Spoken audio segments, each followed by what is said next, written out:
guys, welcome back to my channel. My name's Tash and I'm a holistic health coach and a breathwork facilitator, helping women to regain their periods back with hypothalamic amenorrhea.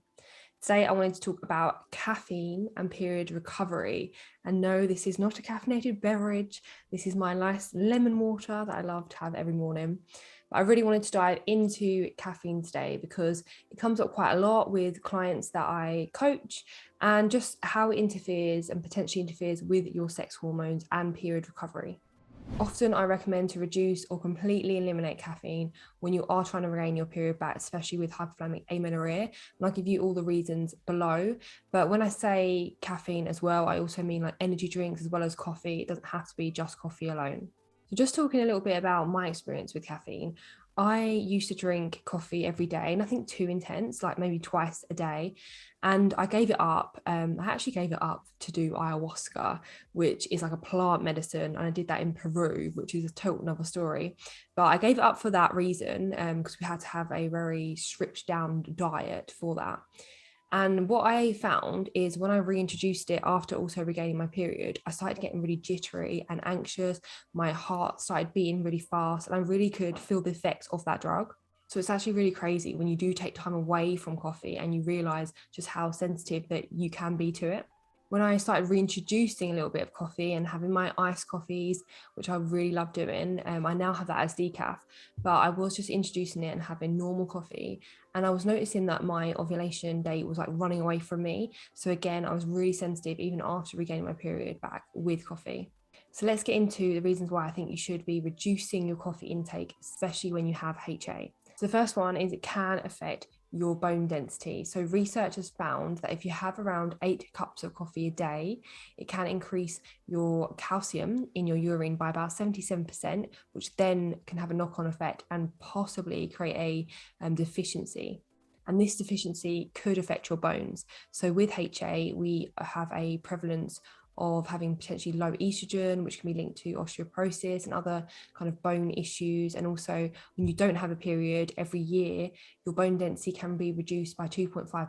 But like I've mentioned before, thankfully, we can regain this once we start getting healthy ovulatory cycles. So basically having the combined caffeine effect there, although having 8 cups of coffee a day does seem quite a lot, but remember, it could be from energy drinks and things like that too. It might have a knock-on effect of your bone health.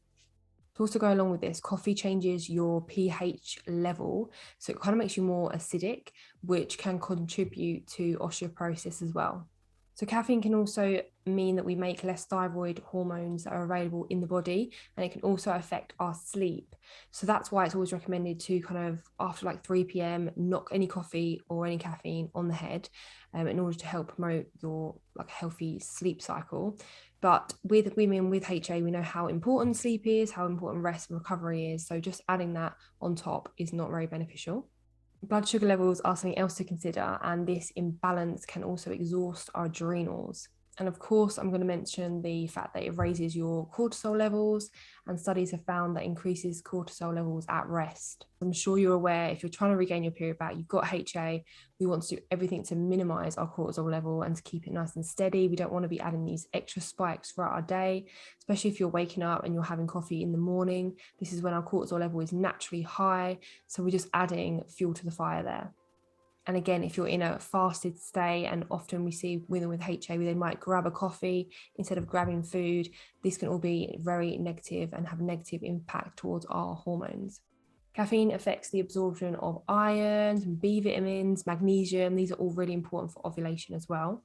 Along with this, it can affect the gut and your gut health overall, which is very important and vital for a healthy menstrual cycle, regardless of if you have HA or not. Caffeine also affects ovulation and fertility rates because of this. So researchers found that if you drink around about 3 or more cups of caffeinated drink per day prior to conception, that increases your risk of miscarriage by 74%. These are some of the main reasons why I personally always advise my clients to reduce the caffeine intake or eliminate it completely if we can, just to get that extra stress off our plates. I personally would recommend switching to decaf. That's what I do, and I don't really taste the difference and notice the difference. And that's what a lot of clients do as well. They either go to decaf or eliminate it completely. Maybe give it a try if you are on the HA recovery journey and you are drinking a lot of caffeine, caffeinated drinks and coffee, then maybe try and switch to decaf or reduce it right down. See how you feel, see if your energy levels change, see if it helps you with recovery, your stress levels, your sleep. If you want to get in touch with me, you can follow me over on Instagram and send me a DM. So I can be found at whole.heartily.tash, and I'll see you in the next video.